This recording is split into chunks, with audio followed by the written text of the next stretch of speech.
வணக்கம். தமிழ் ஃபுட் கார்னரில் இன்றைக்கி மார்னிங்லேருந்து ஈவினிங் வரைக்கும் நான் என்னென்ன பண்ணேனோ அதையெல்லாம் இந்த வீடியோவில் கவர் பண்ணியிருக்கேன். இன்றைக்கி மார்னிங் பிரேக்ஃபாஸ்ட்டுக்கு பாசிப்பயிறு தோசை சுட போகிறேன். பாசிப்பயிரை நான் நைட்டே ஊற வச்சுட்டேன். காலையில் எழுந்திரிச்சு அரைச்சி உடனடியாக இந்த தோசை சுட்டாச்சு.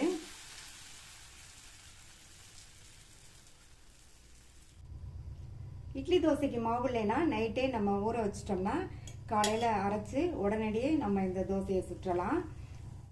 இன்னொரு விஷயம், பாசிப்பயிரில் நிறைய புரோட்டீன் சத்து இருக்கிறதுனால நம்ம அரிசி உளுந்து இந்த மாதிரி சேர்க்காம இந்த பாசிப்பயிறு தோசையை செஞ்சு கொடுத்தோம்னா நமக்கு புரோட்டீன் சத்து கிடைக்கும். எல்லாருமே இதை சாப்பிடலாம்.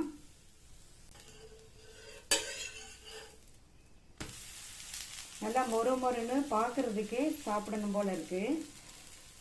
இந்த பாசிப்பயிறு தோசையோட ஃபுல் வீடியோவும் தமிழ் ஃபுட் கார்னரில் இருக்குது. பார்க்காதவங்க நாங்கள் டிஸ்கிரிப்ஷன் பாக்ஸில் லிங்க் கொடுக்குறோம், செக் பண்ணி பார்த்துக்கோங்க. ஒரு தோசை ஊற்றிட்டு அடுத்த தோசை ஊற்றுறதுக்கு முன்னாடி லைட்டாக தோசைக்கல்லில் இந்த மாதிரி தண்ணி தெளிச்சிட்டு தொடச்சி விட்டுட்டு அதுக்கப்புறமா நம்ம தோசை ஊற்றினோம்னா தோசைக்கல் நார்மலான ஹீட்லேயே இருக்கும். தோசையும் நல்லா மொறுமொறுப்பாக சூப்பராக வரும்.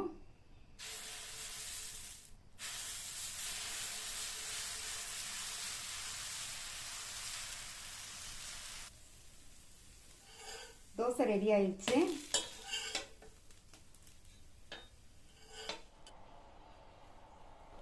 இதுக்கு தேங்காய் சட்னியும் கார சட்னியும் அரைச்சிருக்கேன்.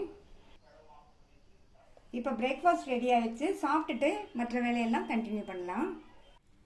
மார்னிங் பிரேக்ஃபாஸ்ட் முடிஞ்சிச்சு. ஈவினிங் டைம் ஸ்நாக்குக்காக இந்த காலிஃப்ளவர் வச்சுருக்கேன். ஃபஸ்ட்டு இதை கட் பண்ணிவிட்டு க்ளீன் பண்ணிக்கலாம்.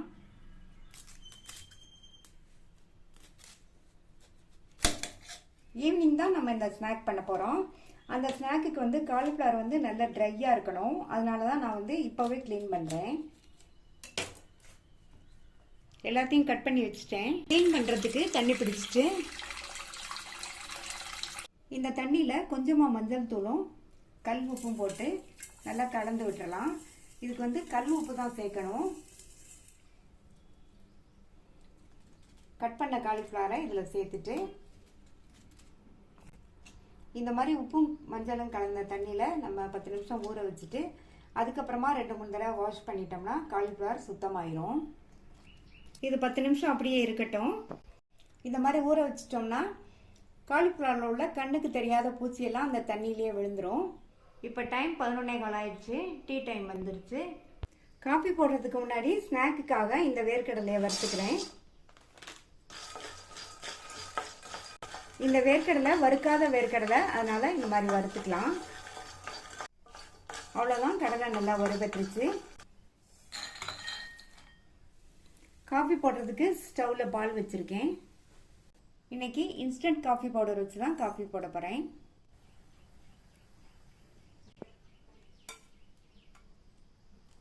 இந்த மாதிரி வடிகட்டி வச்சு வடிகட்டிட்டோம்னா பாலில் உள்ள ஆடையெல்லாம் வடிகட்டிலேயே நின்றும்.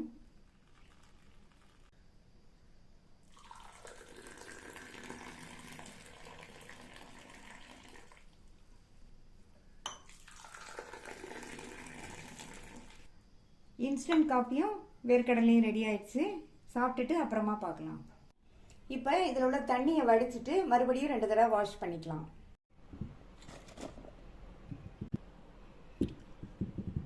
இந்த காலிஃப்ளவரை ஒரு டர்க்கி டவல் மேலே இந்த மாதிரி பரவலாக சேர்த்துருக்கேன். இது நல்லா ட்ரை ஆகிட்டு இருக்கட்டும். நம்ம லஞ்சுக்கு ரெடி பண்ணிடலாம். இன்னைக்கு லஞ்சுக்கு தூரம்பருப்பு கடையலும் கத்திரிக்காய் புளிக்கறியும் பண்ண போகிறேன்.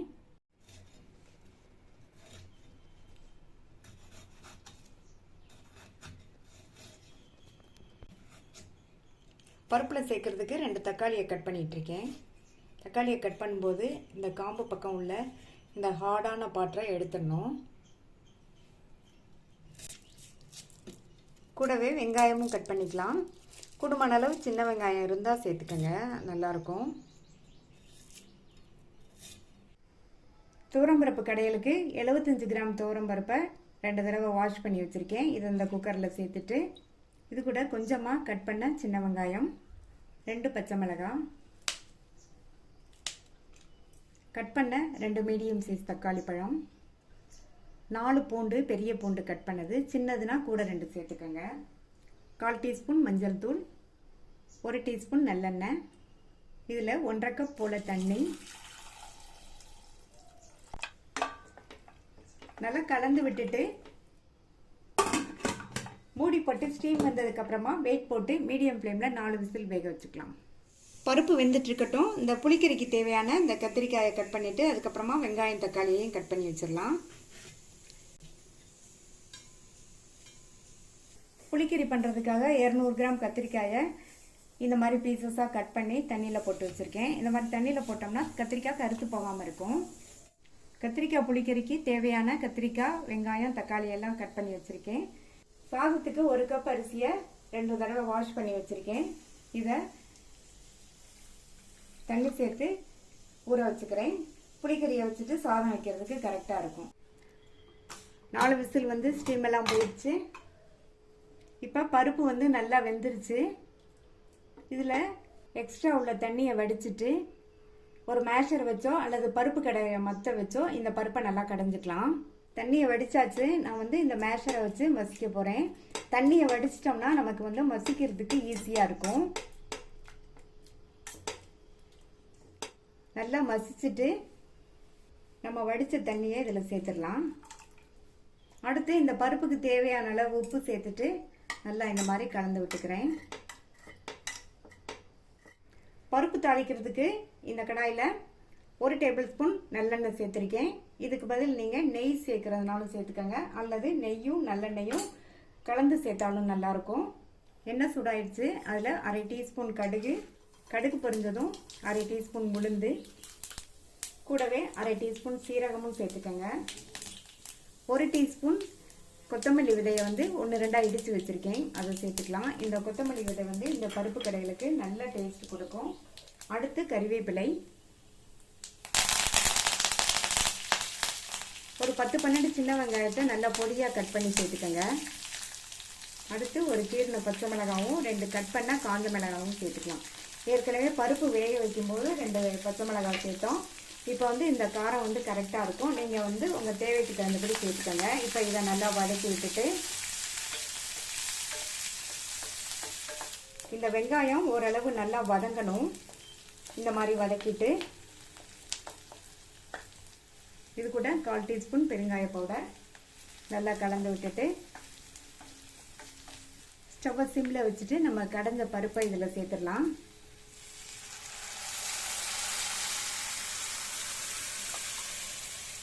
கொஞ்சமாக தண்ணி சேர்த்துக்கிறேன். நல்லா ஒரு தடவை கலந்து விட்டுட்டு இது லைட்டாக கொதி வரட்டும். இப்போ பருப்பு லைட்டாக கொதி வர ஆரம்பிச்சிருச்சு. பொடியாக கட் பண்ணால் கொத்தமல்லி இலைகளை தூவிட்டா இன்னும் டேஸ்ட் வந்து ரொம்ப நல்லாயிருக்கும். நல்லா கலந்து விட்டுட்டு ஸ்டவ் ஆஃப் பண்ணிவிட்டு இதை ஒரு பவுலுக்கு ட்ரான்ஸ்ஃபர் பண்ணிக்கிறேன்.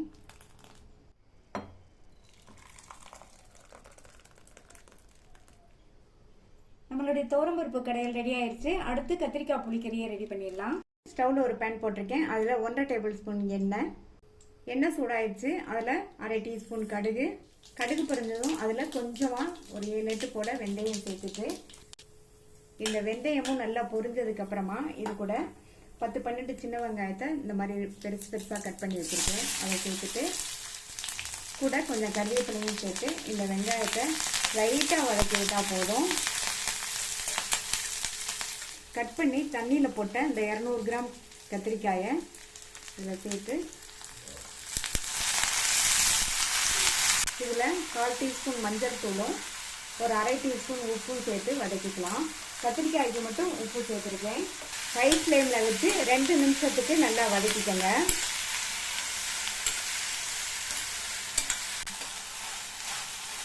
இந்த மாதிரி வதக்கி விட்டுட்டு மூடி வச்சுருங்க. கத்திரிக்காய் நல்லா எண்ணெயிலேயே வதங்கி பாதி அளவுக்கு வெந்து வரட்டும். இடையில வந்து திறந்து பார்த்து கிண்டி விட்டுக்கோங்க. கத்திரிக்காய் வதங்கிட்டு இருக்கு. இந்த சைட் ஸ்டவ்வில் சாதத்தை வச்சுருக்கேன். கத்திரிக்காய் எண்ணெயிலேயே வதங்கி பாதி அளவுக்கு வெந்திருக்கு. இதில் 2 தக்காளியை வந்து மிக்சியில் 1-2 அரைச்சி வச்சுருக்கேன், அதை சேர்த்துக்கலாம். இந்த மாதிரி 1-2 அரைச்சி சேர்த்துட்டோம்னா தக்காளி வந்து நல்லா வதங்கிடும். இது கூட கொஞ்சமாக மஞ்சள் தூள் சேர்த்துக்கோங்க. கத்திரிக்காய் வதங்கும் போது மஞ்சள் தூள் சேர்த்தோம், அதனால் இப்போ இதில் கொஞ்சமாக சேர்த்தா போதும். அடுத்து 1 டீஸ்பூன் மிளகாத்தூள், 3/4 டீஸ்பூன் மல்லித்தூள். நீங்கள் மிளகாத்தூள் மல்லித்தூளுக்கு பதில் உங்கள்கிட்ட சாம்பார் தூள் இருந்தாலும் சேர்த்துக்கோங்க. அடுத்து உப்பு சேர்க்கணும். கத்திரிக்காய் வதங்கும் போது ஸ்டார்டிங்கில் உப்பு சேர்த்தோம். இப்போ இந்த மசாலாக்கெல்லாம் தேவையான அளவு உப்பு சேர்த்துக்கலாம். இந்த மாதிரி 2 தடவையாக பிரித்து உப்பு சேர்த்தோம்னா இந்த புளிக்கறியோட சுவை ரொம்ப நல்லாயிருக்கும். இப்போ இதை நல்லா இந்த மாதிரி வதக்கி விட்டுட்டு, நான் வந்து 1 டீஸ்பூன் மிளகாத்தூள் சேர்த்துருக்கேன், எனக்கு கரெக்டாக இருக்கும். நீங்கள் வந்து உங்கள் தேவைக்கு தகுந்தபடி சேர்த்துக்கோங்க. அடுத்து இதில் ஒரு சின்ன நெல்லிக்காய் அளவு புளியை வந்து 1/4 கப் தண்ணியில் கரைச்சி வச்சுருக்கேன், அதை சேர்த்துக்கலாம். இந்த புளிக்கரைசலில் மறுபடியும் நல்லா ஒரு தடவை இந்த மாதிரி பரட்டி விட்டுட்டு இது கூட தண்ணி சேர்த்துடலாம். தண்ணி 3/4 கப் தண்ணி சேர்த்துருக்கேன். ஆல்ரெடி வந்து கத்திரிக்காய் நல்லா வதங்கிடுச்சு, அதனால் இந்த அளவு தண்ணி போதும். நல்லா கலந்து விட்டுட்டு மூடி வச்சிடுறேன். இப்போ கத்திரிக்காய் நல்லா சாஃப்டாக வெந்துருச்சு. நம்மளுடைய புளிக்கறியும் சூப்பராக ரெடி ஆயிடுச்சு. இந்த கன்சிஸ்டன்சி வந்து கரெக்டாக இருக்கும். துவரம்பருப்பு கடையிலுக்கு செம காம்பினேஷனாக இருக்கும் சைட் டிஷ்ஷாக வச்சு சாப்பிட்றதுக்கு. ஸ்டவ் ஆஃப் பண்ணிவிட்டு இதையும் வேறு பவுலுக்கு ட்ரான்ஸ்ஃபர் பண்ணி வச்சிடலாம்.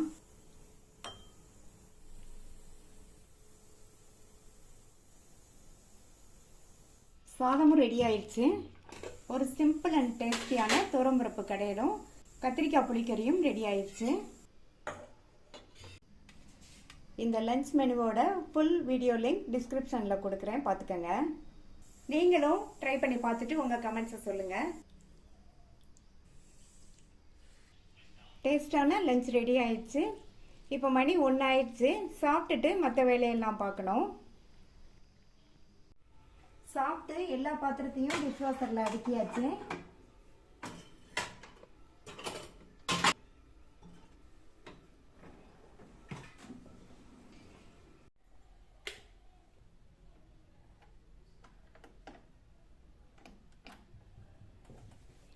டிஷ் வாஷர் ஸ்டார்ட் பண்ணியாச்சு. கொஞ்சம் நேரம் ரெஸ்ட் எடுத்துட்டு ஈவினிங் பார்க்கலாம். காலையில் க்ளீன் பண்ண காலிஃப்ளவர்லாம் இப்போ நல்லா ட்ரை ஆயிடுச்சு. இதில் 1 டேபிள் ஸ்பூன் அரிசி மாவு, 2 டேபிள் ஸ்பூன் கடலை மாவு, 3/4 டேபிள் ஸ்பூன் சோள மாவு, கொஞ்சம் மஞ்சள் தூள், காரத்துக்கு தகுந்தபடி மிளகாத்தூள், வாசனைக்கு கரம் மசால் தூள், 1 டீஸ்பூன் இஞ்சி பூண்டு பேஸ்ட், இதுக்கு தேவையான அளவு உப்பு. இப்போ இதை எல்லாம் நல்லா ஒன்றா மிக்ஸ் ஆகிற மாதிரி கலந்து விட்டுக்கலாம்.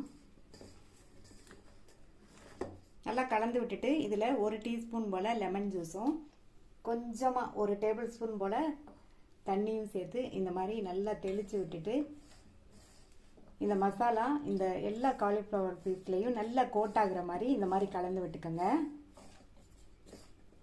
இப்போ ஒரு பிளேட்டுக்கு மாற்றி வச்சுட்டேன். மாற்றி வச்சுட்டா நல்லா மிக்ஸ் பண்ணுறதுக்கு நல்லா ஈஸியாக இருக்கும். தண்ணி வந்து ரொம்ப ஊற்றிடக்கூடாது. எல்லா பீசஸ்லேயும் மசாலா நல்லா கோட்டாகிற மாதிரி மிக்ஸ் பண்ணி விட்டாச்சு. இப்போ இதை எண்ணெயில் போட்டு பொரிச்சு எடுத்துடலாம். பொரிக்கிறதுக்கு எண்ணெய் விட்டு சூடாயிடுச்சு. எண்ணெய் வந்து ரொம்ப சூடாகாமல் மீடியம் ஹீட்டில் இருக்கிற மாதிரி பார்த்துக்கோங்க. இப்போ நம்ம மசாலாவில் கோட் பண்ணி வச்ச காலிஃப்ளவரை எடுத்து ஒன்றா இந்த மாதிரி எண்ணெயில் சேர்த்துடலாம். ஸ்டவ் மீடியம் ஃப்ளேம்லேயே இருக்கட்டும். இதை வந்து இந்த மாதிரி அப்பப்போ பரட்டி விட்டுட்டோம்னா நல்லா ஒன்று போல் வெந்து நல்லா கிறிஸ்பியாக வரும். நல்லா பரட்டி விட்டு சூப்பராக கலர்ஃபுல்லாக மொறுமொறுன்னு காலிஃப்ளவர் ஃப்ரை ரெடி ஆயிடுச்சு. மீதி உள்ளதையும் இதே மாதிரி போட்டு எடுத்துடலாம். எல்லாத்தையும் பொரிச்சு எடுத்தாச்சு. நல்லா சூப்பராக கிறிஸ்பாக சாப்பிட்றதுக்கு டேஸ்ட்டாக இருக்கும். இதோட இந்த வீடியோவை ஸ்டாப் பண்ணுறேன். Thanks for watching. Bye.